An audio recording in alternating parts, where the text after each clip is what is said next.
Hello बच्चों, Jatin academy में आपका बहुत बहुत स्वागत है। आज हम शुरू करने जा रहे हैं artificial intelligence and computational thinking की हमारी पहली चैप्टर, जिसका नाम है बिकमिंग अ कंप्यूटेशनल थिंकर। इस चैप्टर में हम जानेंगे कि बड़े बड़े प्रॉब्लम्स को आसान तरीके से कैसे सॉल्व किया जाता है, स्मार्ट थिंकिंग क्या होती है और कैसे यही स्किल्स आर्टिफिशियल इंटेलिजेंस यानी एआई की नींव बनती हैं। तो चलिए बिना समय गंवाए शुरू करते हैं हमारी आज की मज़ेदार लर्निंग जर्नी। क्या आपने कभी ऐसा महसूस किया है कि कोई काम इतना बड़ा है कि समझ ही नहीं आता कि शुरुआत कहाँ से करें? अगर हाँ, तो आज की कहानी आपके लिए है। एक हफ्ते बाद स्कूल में साइंस फेयर होने वाला था। पूरी क्लास 6 बहुत उत्साहित थी। सभी बच्चों ने मिलकर एक स्मार्ट सिटी बनाने का फैसला किया था।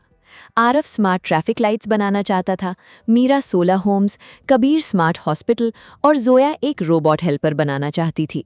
लेकिन एक सुबह ऐसा हुआ कि पूरी टीम के होश उड़ गए। उनका प्लानिंग नोटबुक गायब हो गया। कबीर घबराकर बोला, अब तो सब खत्म हो गया। मीरा ने कहा, हमें फिर से शुरुआत करनी पड़ेगी। तभी उनकी टीचर मिसेस शर्मा कक्षा में आईं। उन्होंने बच्चों की बातें सुनी और मुस्कुराते हुए कहा, घबराने से समस्या छोटी नहीं होती, लेकिन सही तरीके से सोचने से उसका हल जरूर निकल सकता है। उन्होंने बोर्ड पर 4 बातें लिखीं। बड़ी समस्या को छोटे भागों में बांटो, समान चीज़ों को पहचानो, समाधान की कल्पना करो और फिर एक-एक करके कदम तय करो। बच्चों ने वही किया। उन्होंने याद किया कि पहले क्या योजना बनाई थी, कामों को अलग अलग हिस्सों में बांटा, समान चीज़ों को जोड़ा और एक नया प्लान तैयार कर लिया। कुछ ही घंटों में उनका लगभग पूरा प्रोजेक्ट फिर से तैयार हो गया। उस दिन बच्चों ने सीखा कि समझदार लोग सिर्फ ज्यादा मेहनत नहीं करते, बल्कि ज्यादा समझदारी से सोचते हैं, और इसी सोच को कहते हैं कॉम्प्यूटेशनल थिंकिंग। अब सवाल आता है कि कॉम्प्यूटेशनल थिंकिंग आखिर है क्या? इसे एक सुपर टूल बॉक्स समझिए। जब भी कोई समस्या सामने आती है, ये हमें उसे समझने, व्यवस्थित करने और हल निकालने में मदद करता है। ये सिर्फ कंप्यूटर साइंटिस्ट्स के लिए नहीं है।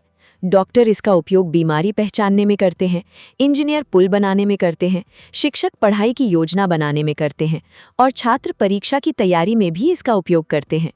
मान लीजिए आपका कमरा पूरी तरह बिखरा हुआ है, किताबें इधर-उधर पड़ी हैं, कपड़ी कुर्सी पर हैं और खिलौने बिस्तर के नीचे छिपे हैं।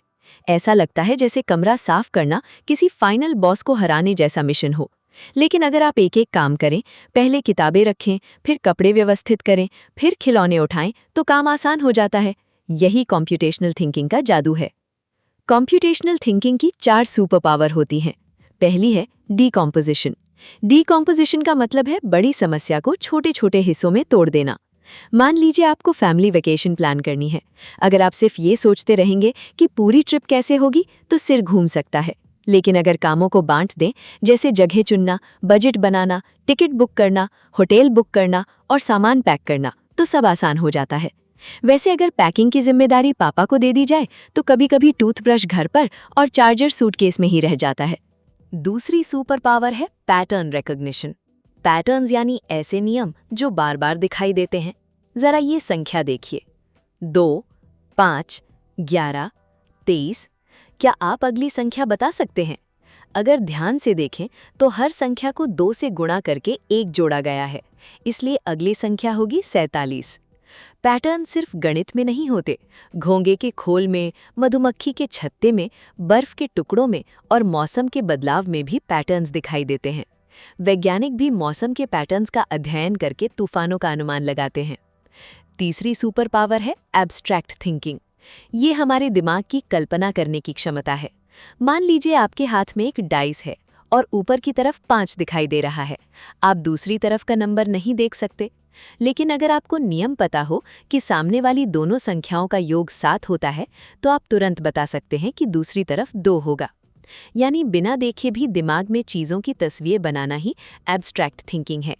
यही क्षमता आर्किटेक्ट्स को इमारतें डिज़ाइन करने, इंजीनियर्स को मशीनें बनाने और साइंटिस्ट्स को नई खोज करने में मदद करती है। अब आती है चौथी और बहुत मज़ेदार super power, algorithmic thinking. Algorithm सुनने में थोड़ा कठिन शब्द लगता है, लेकिन इसका मतलब बहुत आसान है। किसी काम को पूरा करने के लिए बनाए गए स्टेप बाय स्टेप इंस्ट्रक्शंस। मान लीजिए एक रोबोट को खजाना ढूंढना है।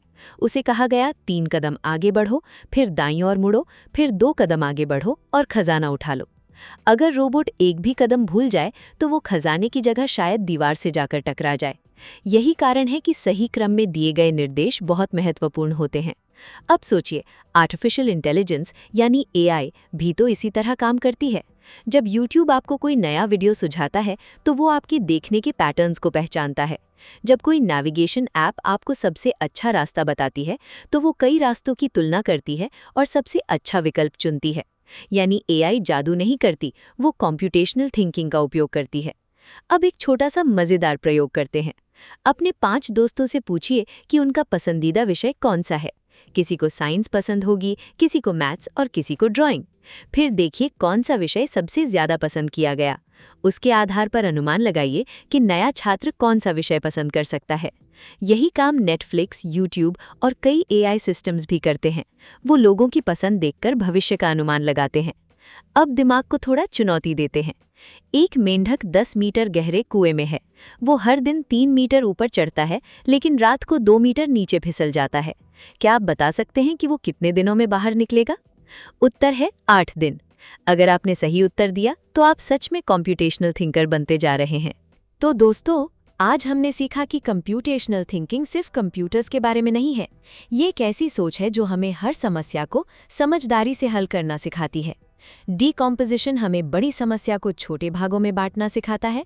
पैटर्न रिकग्निशन हमें नियम खोजने में मदद करता है। एब्स्ट्रैक्ट थिंकिंग हमें कल्पना करना सिखाती है। और एल्गोरिदमिक थिंकिंग हमें सही क्रम में कदम उठाना सिखाती है। जब ये चारों शक्तियाँ एक साथ काम करती हैं तो हम सिर्फ अच्छे विद्यार्थी नहीं बनते, बल्कि बेहतर प्रॉब्लम सॉल्वर भी बन जाते हैं। और याद रखिए, हर बड़ी खोज, हर शानदार आविष्कार और हर सफल एआई सिस्टम की शुरुआत एक अच्छे सोचने वाले दिमाग से होती है। तो बच्चों, आज हमने कंप्यूटेशनल थिंकिंग के बारे में सीखा और जाना कि कैसे decomposition, pattern recognition, abstract thinking और एल्गोरिदमिक थिंकिंग हमें बेहतर प्रॉब्लम सॉल्वर बनाते हैं। उम्मीद है कि आपको ये चैप्टर पसंद आया होगा और आपने कुछ नया ज़रूर सीखा होगा। अगर वीडियो अच्छा लगा हो तो इसे लाइक कीजिए, अपनी दोस्तों के साथ शेयर कीजिए और चैनल को सब्सक्राइब करना बिल्कुल मत भूलिए।